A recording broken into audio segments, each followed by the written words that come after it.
Tonight's big stories. Ukrainian President Volodymyr Zelenskyy makes a surprise visit to Manila to shore up support for a peace summit next month and gets a warm welcome from President Marcos in Malacanang. At the Shangri-La dialogue in Singapore, U.S. Defense Secretary Lloyd Austin reiterates the U.S.'s ironclad commitment to the Philippines, but stops short of backing up President Marcos on what will trigger the Mutual Defense Treaty. And former Health Secretary Francisco Duque III is facing graft charges over the irregular transfer of COVID funds, telling the lower house that it was former President Duterte who ordered it in the first place. Good evening. Welcome to the show. I'm Regina Lay. I'm Gretchen Ho. And I'm Shawn Yao. Ukrainian President Volodymyr Zelenskyy made a surprise visit to the Philippines after he and President Marcos missed each other at the Shangri-La dialogue in Singapore over the weekend. Zelenskyy arrived in Manila late Sunday night with heavy security after taking part in the high-level defense forum. He was welcomed earlier today to Malacanang, where he and Marcos spoke about strengthening diplomatic ties amid Ukraine's war with Russia. President Marcos assured Zelenskyy that Manila remains committed to assisting Ukraine. We will continue to do all that we can to promote peace and to bring an end to the fighting and to come to a political resolution of your country. I know it is. I think everybody fully understands that it is easier said than done. Mr. President, I'm happy to hear today from you that you participate our peace steps to the peace. That's real thing. What really want our people, just to bring peace to our homes. Yes, and thank you for participation of Peace Summit. That's very strong signal. Like I said, we have for today more than 100 countries. This isn't the first time that the Philippines has extended its support to Ukraine under President Marcos. Last year, the Philippines voted along with 140 countries to demand that Russia withdraw its forces from Ukraine. February this year, the country renewed its support for Ukraine's sovereignty. Ukraine is also hoping to open an embassy in Manila this year. Following today's meeting, Zelenskyy posted on X saying, "I am grateful to the Philippines for supporting Ukraine's sovereignty and territorial integrity, for its clear position on Russia's aggression against our country, and for supporting important UN resolutions." He also said, "We discussed the inaugural Global Peace Summit and the importance of Southeast Asian countries being represented there. I am pleased the Philippines will participate in the summit." The summit is being organized by Switzerland and will be held next month, though there is no official confirmation yet from Malacanang about whether or not Marcos is going. Now, the two heads of state were not able to meet at the Shangri-La Forum, as we mentioned earlier, but both of them mentioned China during their respective plenary sessions.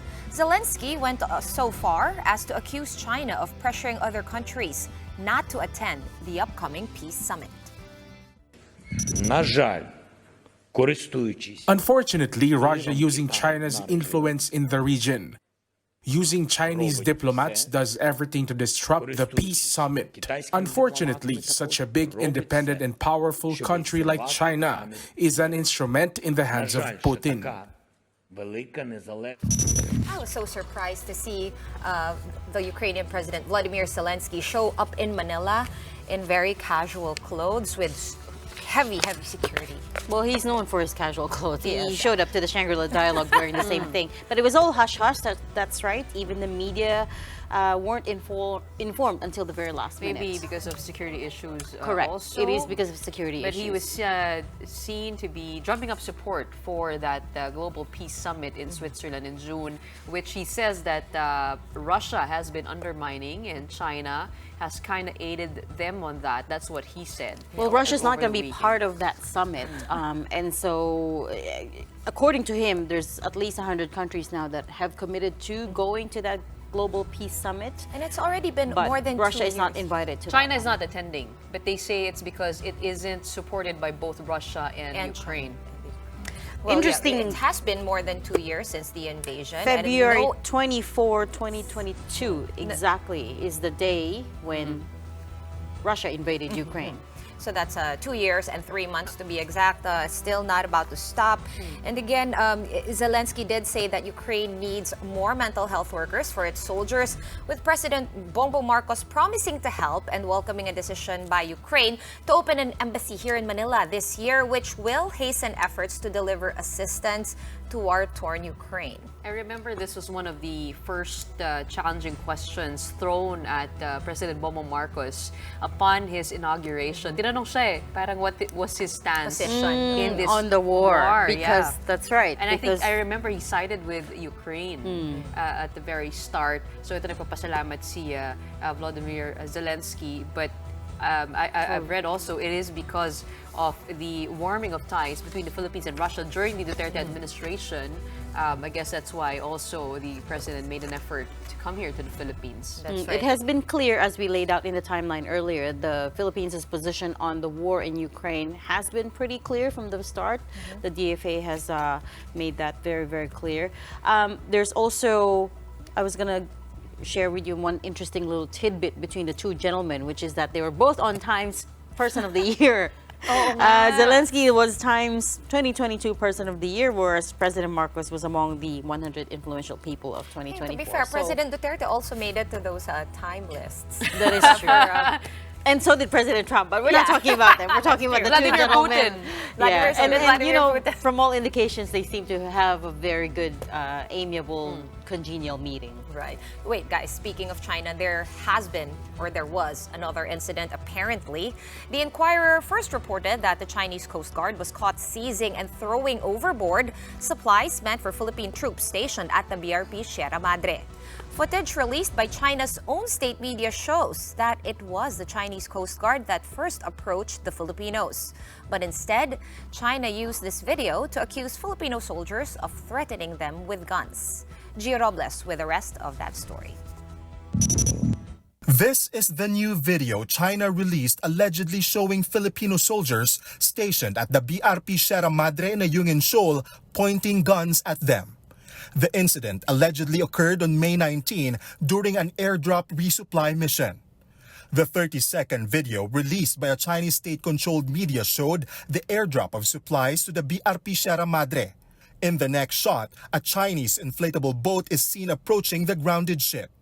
This was when Philippine soldiers stood on deck of the BRP Sierra Madre, appearing alert as they observed the approaching Chinese rubber boat.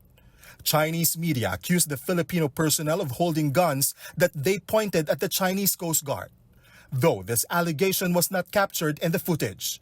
Aside from this incident, a ranking military official who refused to be named claimed that the Chinese Coast Guard seized the food and other supplies meant for Filipino troops on BRP Sierra Madre.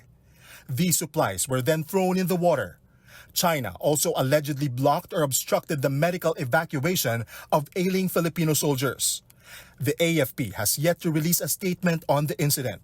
But based on the 2016 arbitral ruling, China's rampant patrols in the Ayungin Shoal are illegal, especially as the area falls under the Philippines' exclusive economic zone.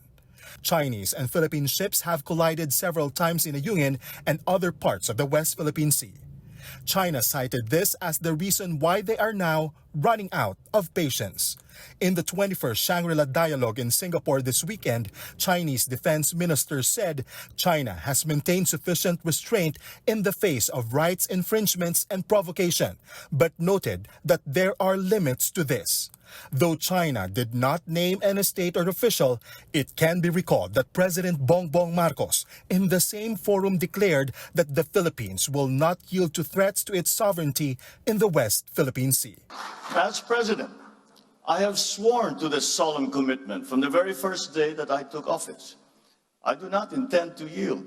Filipinos do not yield. Marcos also stressed that his administration will do whatever it takes to protect our sovereign home. For News 5, Gio Robles, We Are One News. Heard those lines from the president, and as expected, President Marcos's keynote address at the Shangri-La dialogue in Singapore generated headlines all over the world. For the most part, foreign news outlets highlighted his pushback of Beijing in his speech. He was widely quoted by everyone from the BBC to the Nikkei to Bloomberg and CNN for calling out China's aggression and for laying down a red line. That red line, as what he told a packed ballroom, is when a Filipino, whether a serviceman or an ordinary citizen, is killed through a willful act by China. If a Filipino citizen is killed by a willful act, that is, I think, very, very close to what we define as an act of war, and therefore we will respond accordingly. And our treaty partners, I believe, also hold that same standard for when the actions with the joint action will be undertaken in support of any such incident in the Philippines. But once we get to that point, that is certainly, we would have crossed the Rubicon, certainly crossed the Rubicon. Is that a red line? Almost certainly it's going to be a red line. Except U.S. Defense Secretary Lloyd Austin was asked the next day whether he was on the same page as Marcos and whether the U.S. would view the death of a Filipino an act of war too. And Secretary Austin evaded the question. I won't speculate on any hypothetical situation. What I would say, though, is that what we are doing and what we continue to try to do is to make sure that that doesn't happen. And by increasing dialogue between major powers and making sure that countries are working together to promote freedom of the seas and freedom of the skies, that will narrow the possibility that this happens. I will continue to emphasize that our commitment to the Mutual Defense Treaty is ironclad. After his keynote, Austin met with his counterpart, Defense Secretary Gibo Chodoro, on Saturday for a formal bilateral meeting. The two updated each other on the progress made by both countries since the recent Squad meeting in Hawaii. The DND also quoted Austin as saying during the meeting, and I quote, "We are beyond friends and allies. We are family. What affects you affects us." To help us unpack all of these, we have with us on the show tonight Richard Haydarian. He's senior lecturer at the UP Asian Center and, of course, our resident geopolitical and international affairs expert. Good evening, Richard. Thanks for being with us again. Good evening, guys. Where are you? Are you here? Are you in Manila? Yeah, You're finally. I thought that was daylight. I know you're always all over the globe, speaking here, talking there. So thanks for being with us. Listen, the first thing I wanted to ask you was about that soundbite from Secretary Austin, not wanting to address the question of what will constitute, what would trigger the Mutual Defense Treaty. I mean, it was a global, it's a incredibly high level forum, so much media attention on there. He keeps talking about how the U.S. commitment to the Philippines is ironclad. And don't you think that would have been the perfect time to reiterate that and and to echo what President Marcos has said about, what the red line is, which is that if a Filipino were, through a willful act, killed in disputed waters. So what did you make of that? Or are we just, making a mountain out of a molehill here? Well, I mean, I used to quite regularly attend the Shangri-La dialogue, especially in the pre-pandemic years when U.S. and China had effective communication channels. And I think there were a lot of occasions when the Americans were quite open about the parameters or extent of their bilateral relationship. As far as that question is concerned, President Biden, no less than President Biden himself, has been very clear about this, and also Secretary of State Antony Blinken, that any attack on Philippine public vessels, meaning both Coast Guard and also Philippine Navy forces, will automatically trigger the Mutual Defense Treaty. So I don't think there was a need for Austin to make any further clarification, since Biden himself, the American commander-in-chief, did that. Let's not forget, he came to this Shangri-La dialogue, though, because, among other things, he had a chance to talk to his Chinese counterpart. So the former Chinese defense minister, we don't know what happened to him. The same thing with the former Chinese foreign minister, a lot of purge. A lot of domestic upheavals is happening as far as chain of command is concerned in China. So in this venue, I think Secretary Austin's priority was not to make fireworks, right? And to make sure he creates the conditions for a substantive dialogue with his Chinese counterpart, because this is the worrying thing. Over the past 18 months, essentially, the two defense chiefs of China and the United States have not had any formal meeting. And that finally happened, of course, last week in the Shangri-La dialogue. So I think his priority was to work on ways to rebuild that communication channels while also reiterating that his focus right now is deterrence. Why should we even talk about what will the U.S. do when war happens, when the U.S. can help the Philippines as early as now to make sure China will not even dare to engage in something funny. So I think that is why, that's my understanding of why he said it's hypothetical, when Biden and Blinken were very clear about even in that hypothetical, the mutual defense treaty will apply. So this shouldn't be seen as a wavering of the U.S.'s commitment to the Philippines. Oh, absolutely. I mean, you cannot go higher than Biden, right? And that's what he clarified during the Japan-Philippine-U.S. JAFOS Trilateral Summit in Washington, D.C. the other month. And if you look at the discussions that the Squad had, the Philippines, Australia, Japan, and the Philippines also in Hawaii a few weeks ago, it was also a discussion about how can they help the Philippines to better uphold its territorial integrity and sovereign rights in the area. So no, I wouldn't read too much into it. In fact, to be honest, this question keeps on coming up every year. So I hope people will not ask, the same question over and over again and have more interesting questions in Shangri-La dialogues nowadays. Okay, well, as we know, Richard, of course, President Marcos had the stage for the very first time. The Philippines had the stage for the very first time. And conversely to U.S. Secretary Austin, he made some very, very strong statements at the Shangri-La dialogue. He did say, of course, the Philippines will not yield. We will defend the Philippines at all costs. Let's run a soundbite to refresh all our memories from that speech. So the lines that we draw in our waters are not derived from just our imagination, but from international law.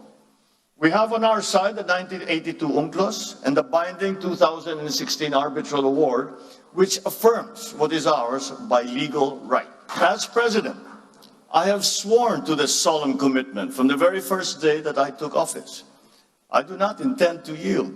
Filipinos do not yield. The thoughts on the spiciness of our president's statements on that stage, Richard? Of course, he did say he had a lot more sound bites than that, but let's work through that one first. Were you shocked at how he had so explicitly said things in that platform to that audience, or was it just about what you expected?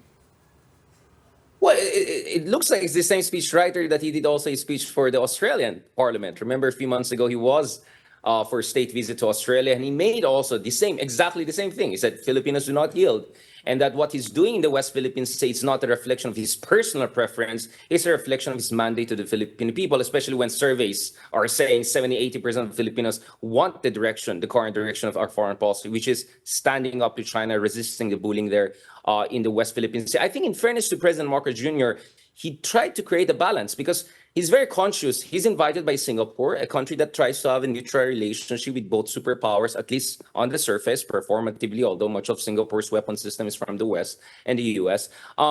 There are also other ASEAN countries there. So the strategy of China coming into this conference was to paint the Philippines as the deputy sheriff of America and to paint us as the anomaly in ASEAN. So that's why President Marcos Jr. correctly said, we don't want to choose between the two superpowers. It's important for both superpowers to be part of a constructive and inclusive order, that the peace and prosperity in this part of the world depends on the two superpowers. But at the same time, he also made it clear that, quote unquote, it's a permanent fact, he said, that China wants to achieve a certain kind of hegemony in this part of the world. He didn't mention the word hegemony, but he said a kind of influence that allows China to determine our economic and geopolitical future here. That's why you need America to counterbalance China. So I think it was a very eloquent and I think a very comprehensive speech whereby, he made it clear that the Philippines is not the aggressor here. We're not the troublemaker here. We respect our Southeast Asian partners and ASEAN fellows who want to have a balanced relationship. We would love to have the same thing, but we cannot have a friendly relationship with countries who are not friendly to us. We want to be friend to everyone, but we cannot be friends to those who act like enemies to us. So in that sense, I think it was a very balanced speech. And I think the president deserves commendation because if you look at the Chinese delegation, it was like a troll army, right?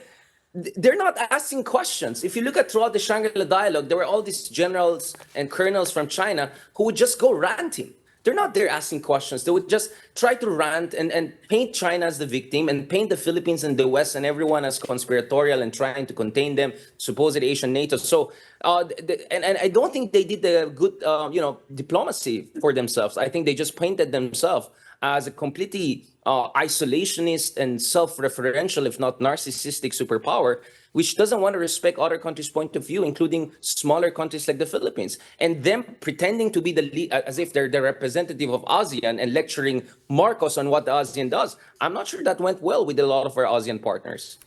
Actually, you're right. The first person who asked President Marcos a question after his speech was General Xu Hui, who, I should point out, is the commandant of the Chinese military's International College of Defense Studies. And you're right, he went on a long preamble about ASEAN centrality before having to be prompted by the IISS Executive Chairman John Chipman about this question. So that's just a little side story. That's interesting. Yeah, exactly. So I was slightly disappointed. This was a good opportunity for China to show that they're a responsible power. They're here for dialogue, but no. They were just talking to their own domestic audience. I mean, we used to call this wolf warrior diplomacy, and wolf warrior diplomacy was mostly a Chinese foreign ministry phenomenon. Now, seeing Chinese generals in their uniform and all, making threatening statements, painting the Philippines and Taiwan as troublemakers, and saying our patience is running out. My goodness, this doesn't reflect well on China. They don't look like a responsible power. They look like a country that wants to impose its will on the rest of the region and has zero respect and contempt for the points of view of other countries, including the Philippines. So, in fairness to Marcos, he held his he held his line and he held his temper. I think if another leader was questioned that way with some whatever general in another country, he would have responded more aggressively. I would have responded more aggressively. Well, Richard, as we all know, the main audience in that ballroom was Asia. I mean, the ASEAN region was there for sure, very well represented. But it also felt like the president was that little brother calling out to everybody in the room, asking to be heard equally as the superpowers, China, United States, and so on and so forth.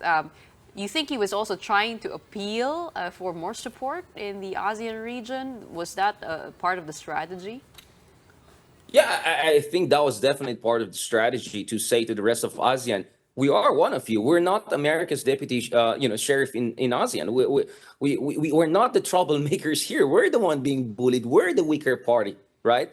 And I think China was not very convincing when they tried to paint themselves as the victim and as if there's an Asian NATO forming around them. That is definitely not the case. So I think China was pretty poor in terms of its defense diplomacy, if any diplomacy at all. Well, I think President Marcos Jr. did a pretty decent job of trying to reach out to the rest of the region. But of course, the Shangri-La dialogue is a global phenomenon. There are representatives from France, from Britain, from Germany, from many countries all around the region. And I think Marcos was also trying to reach out to those countries. And if you look at the speech of Marcos Jr., it perfectly, jives and syncs with the keynote speeches by previous keynote speaker. For instance, Malcolm Turnbull in 2017, who presented Australia as a bridging power, middle power, who doesn't want to be dictated upon by the superpowers. Speech by Narendra Modi in 2018. Speech the other year by Fumio Kishida of Japan. So if you look at a lot of keynote speakers recently, they don't come from superpower countries. And what they're saying is that, no, it's not just two elephants and the rest of us are grass. No. This is a savanna. This is Lion King, right? There are all sorts of different animals, maybe not as big as the elephants here, but we have our vision, we have our sovereign rights, and we have to have our voice. So kudos to Singapore for giving the Philippines, a key ASEAN member, this kind of platform. And I think President Marcos Jr. justified that keynote speech with the balanced kind of speech that he gave given circumstances. Well, my favorite part, apart from the very quotable Filipinos do not yield, my jaw literally dropped while watching when President Marcos said to the U.S. and China, manage your rivalry. I was shocked to hear him calling out, as what Gretchen said, maybe it's them or us calling out to our big brothers, quote unquote, to help us to get heard. But how do you think what effect would this have with regard to the ASEAN, where we are literally on our own in terms of policy? Well, I think that quote from Marcos is probably a reason why Lloyd Austin didn't want to talk about scenarios when U.S. will go to war with China, right? And I think that's why Lloyd Austin was relatively tempered in his speech, because U.S. is saying we're open to reopening communication channels. We don't control what Nancy Pelosi did back 2 years ago or 3 years ago, right? So we want these communication channels to be restored. So actually, the onus was on China, and I don't think they did a very good job of showing they're the victims here, and the U.S. and the rest are aggressors. Now, no, speaking of ASEAN, Cambodia, maybe Laos. Well, Laos is the chairman right now, so they have to be a bit neutral or do. But the Cambodias and Myanmars and those ones, of course, they're not going to side with us. Of course, they're too dependent on China. But Indonesia, and Prabowo, the incoming president, was one of the speakers. Singapore.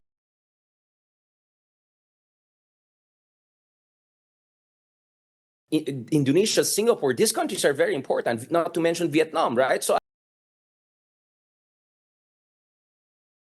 voice and are at most fence sitters, and who may be sympathetic to our cause, except they have their own reasons not to be as vocal as us. So there's a part of me suspecting they made Marcos the keynote speaker because they wanted the Philippines to say what they didn't want to say themselves, right? I'm not sure if the Chinese read it that way, but I won't be surprised that was the hidden kind of agenda. Like, let the Filipinos do the dirty job and expose China, because perhaps we're not in the mood for that. And Indonesia itself is, of course, going through a transition, and Singapore just had its own new prime minister recently. So perhaps domestic political transitions may also explain why these countries have been soft pedaling or not as calling out China the way we expect them to. So no, it's not true we're totally alone, but it is true that we're way ahead of everyone else in calling out China, including compared to the Vietnamese.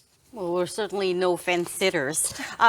On your point about China, the Chinese delegation not caring about how they come across during the dialogue, I also wanted to point out the Defense Minister, Admiral Dong Jun, right, talked about in his speech crushing separatists who try to get in between them and Taiwan, right? So he minced no words.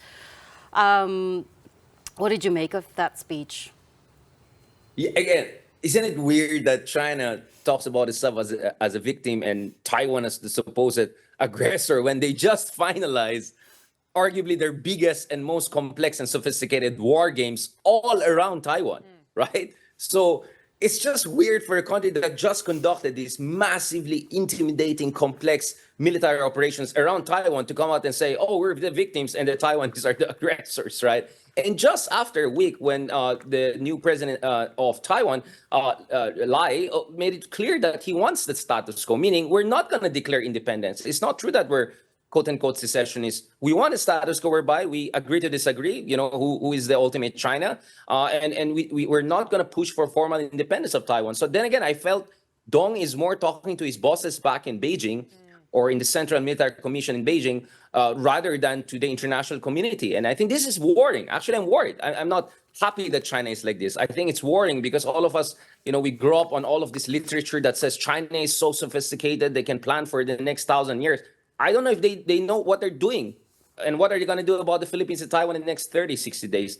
So I'm a bit worried. So my only hope is because parating ng monsoon and mga bagyo, siguro medyo yung mga bubuling nang nangyari sa West Philippine Sea will tone down because nature perhaps will force us to de-escalate tensions. So yeah, I think the comments on Taiwan were very, right. But to weird, right? But to be blunt about it, I wanted to know whether you thought they were signaling that something imminent might happen, that they were getting closer to annex Taiwan. And let me just read out some of the other quotes from that speech. He said, separatists will be, quote unquote, nailed to the pillar of shame in history and crushed to pieces. So again, very forceful language there.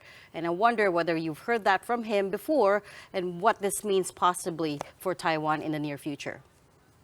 The term crushed, that was used already by previous Chinese defense ministers, including not the predecessor immediately, but the other one the other year. So since 2019, we see this uptick in rhetoric by President paramount leader Xi Jinping and all top Chinese leaders. So I think that's the rhetoric right now.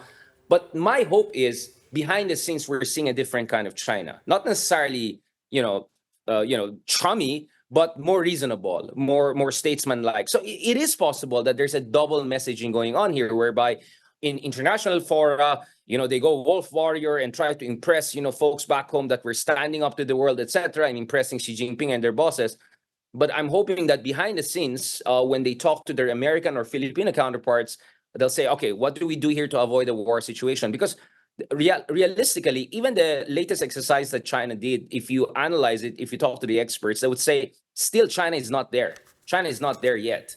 And China also knows that it's not there yet in terms of the ability to pull off an invasion of Taiwan in a convincing and seamless way.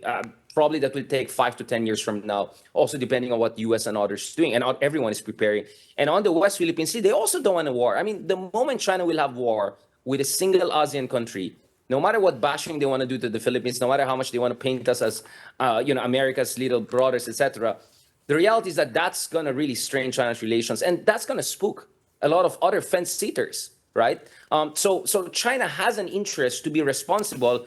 Unfortunately, not in their public statements, but I hope behind the scenes, there's that kind of sense of responsibility. So there was no breakthrough, but I would say also there was no total breakdown, because Dong at least made an effort to reach out to have a conversation with his American counterpart. They will say their public stuff. But what I'm looking at is in the coming days and weeks, what are the concrete efforts by US and China to reestablish those frayed military-to-military communication channels, queues, and other sorts of communication channels? Because this is the last time, this is the worst time not to have communication channels between the two superpowers, just as tensions rise in Taiwan Straits and South China Sea. Very good to hear that war may not necessarily be imminent. You've given us plenty of food for thought. Thank you so much for joining us tonight, Richard Haydaran, Senior Lecturer at the UP Asian Center. We're going to be pausing for a quick break for now. Right after that, the Office of the Ombudsman has suspended Bamban Mayor Alice Guo and 2 other officials of the municipality amid her alleged links to the pogo industry. The details when the big story returns. Keep it here.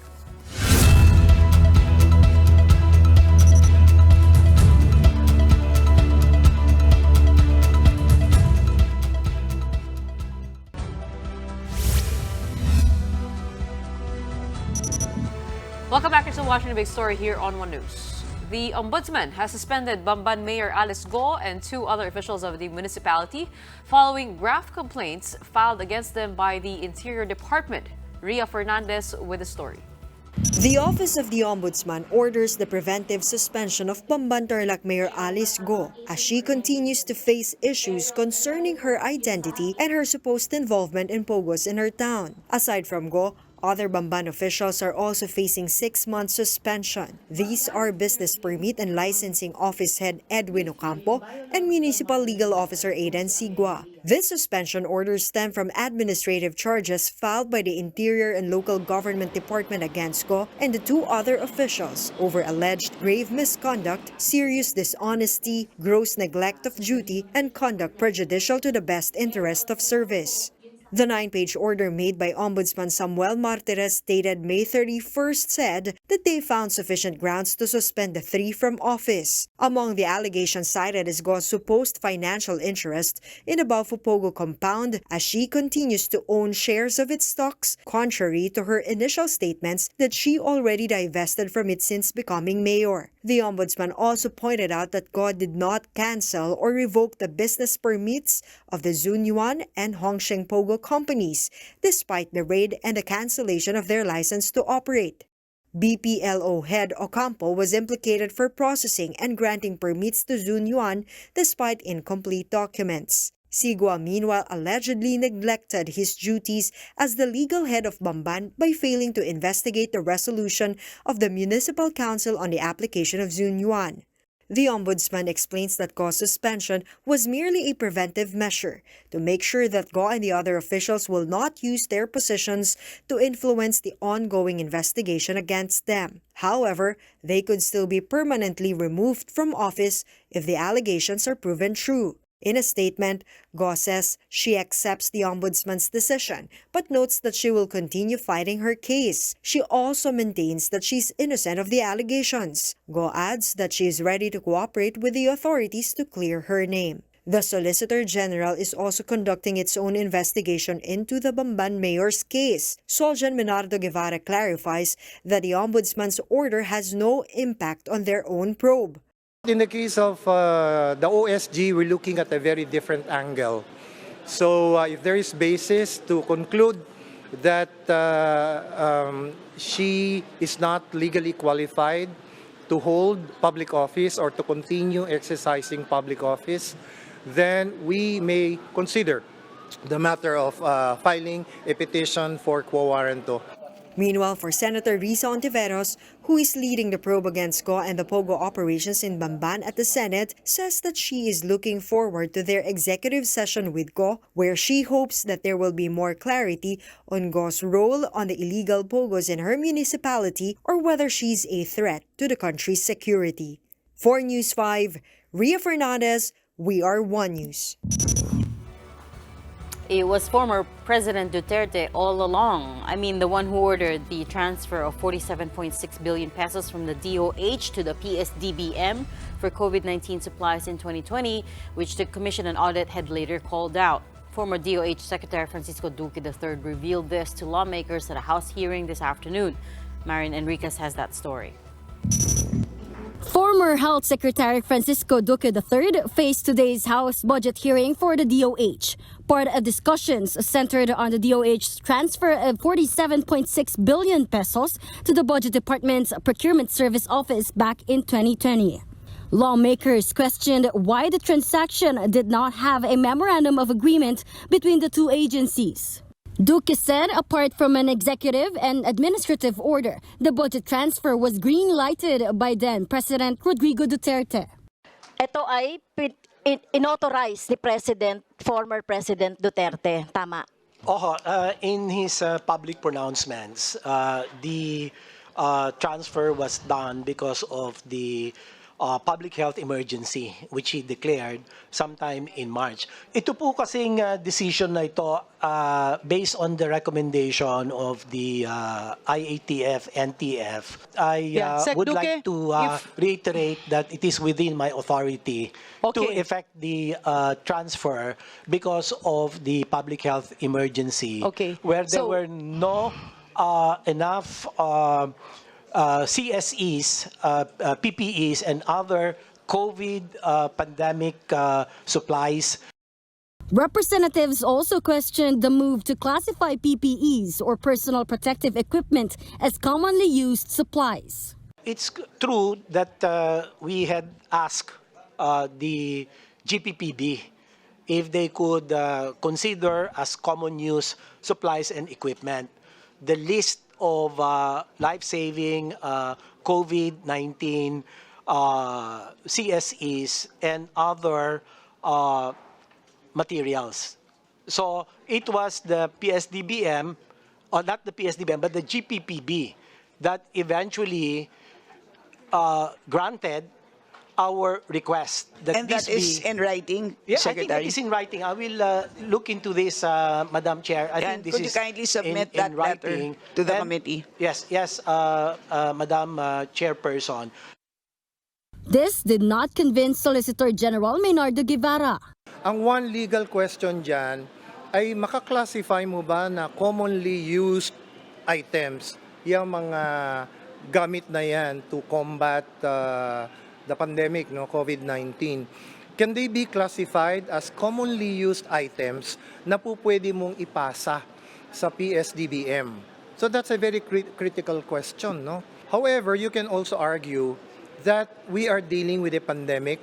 Probably the DOH felt that itong mga PPEs, yung mga test kits can be classified already as commonly used items in the context of a pandemic.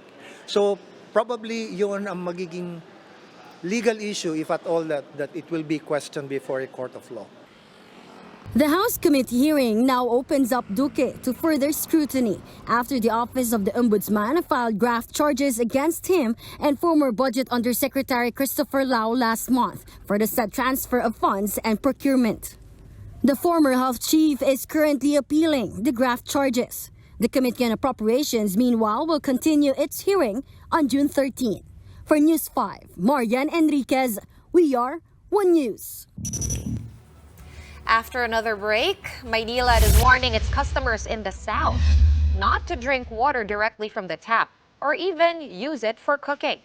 The details when we return.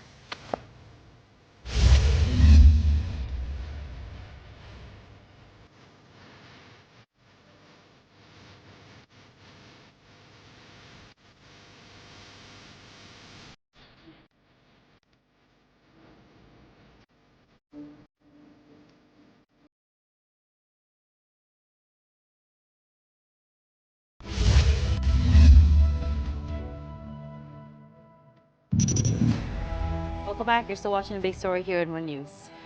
Manila has issued a warning to avoid drinking or using tap water for cooking for its customers in Muntinlupa, Parañaque, Las Piñas, and Cavite due to water quality issues in Laguna Lake. Shaila Francisco with that story. Manila has issued a warning for its customers in the south not to drink water directly from the tap or even use it for cooking, particularly in certain barangays in Las Piñas, Muntinlupa, Parañaque, Bacoor, Cavite, and Imus, Cavite. Around 159,000 homes are affected by this issue. One such home belongs to John Almerino of Barangay Almanza 2 in Las Piñas. This situation has led to additional expenses for them as they now need to buy mineral water for cooking rice. Alalo na po ako, ma'am, kasi po meron po akong amebiasis. And then meron po akong bata dito sa loob ng bahay, which is medyo maselan din po yung tiyan pagdating po sa tubig. Ayoko namang sa risk yung health namin mag-ina. Baka naman mapagastos pa ako sa gamot.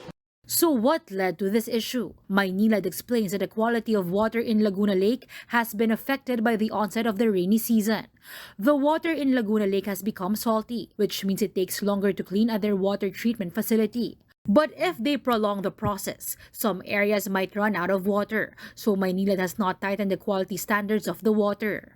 The water is actually clean, and you won't notice any difference in quality. But according to Maynilad, the quality of the water can be compared to well or groundwater with high mineral content. This might be noticeable when doing laundry because the bubbles disappear quickly during rinsing. Currently, it is slightly higher than the standard set by the Philippine National Standards for Drinking Water. Actually, hindi siya masama inumin, pero we'd rather be on the safe side.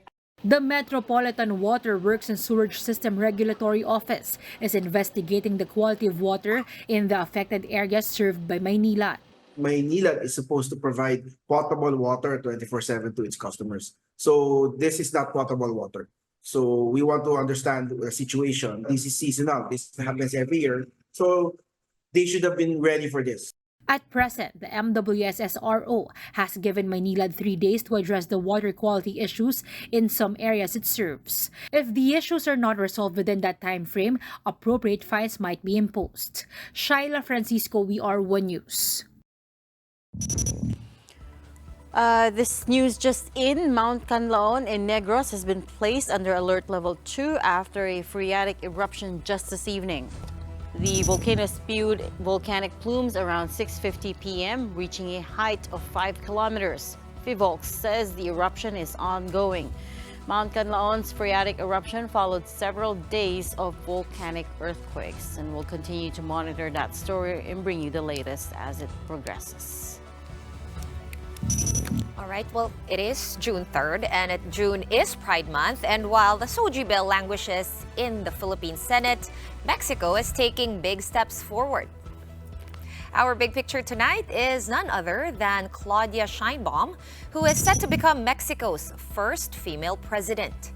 Mexico's official electoral authority said preliminary results showed the 61-year-old former mayor of Mexico City winning between 58% and 60% of the vote in Sunday's election.